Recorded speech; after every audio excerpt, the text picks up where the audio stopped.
யானைமலையோட top view இது. இதில் நல்லா உத்து கவனிச்சிங்கன்னா ஒரு குரூப் ஆஃப் ட்ரெக்கிங் யங்ஸ்டர்ஸ் போயிட்டு இருக்காங்க. அப்படியே போயிட்டு மேலே இறங்கி வந்துட்டு இருக்காங்க.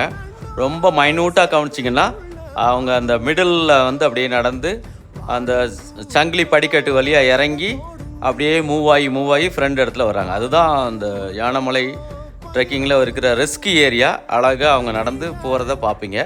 இதுக்கு மேலே ஜூம் பண்ணி எடுக்க முடியல. என்னோடய வீட்டிலேருந்து எடுத்த இது. அங்கே டாப் வியூவில் யானைமலையில் அவங்க போகிறத நீங்கள் மைன்யூட்டாக கவனித்து பார்த்தீங்கன்னா கண்டுபிடிக்கலாம். அந்த போயிட்டே இருக்காங்களா, நடுவில் பார்க்கணும். ஒரு 5-6 பேர் யங்ஸ்டர்ஸ் இன்றைக்கி ஈவினிங் நல்ல ரம்மியமான கிளைமேட் இருந்ததுனால நடந்து போயிட்டுருக்காங்க. அதை பாருங்கள். இது தான் பார்க்குறோம். யானைமலை எப்போதும் இஸ் அட்ராக்டிவ் ஃபார் ட்ரெக்கிங். அப்படியே சூப்பராக போயிட்டு மேலேருந்து மொத்த மதுரை பார்த்துட்டு வியூ பண்ணிட்டு வந்துடலாம்.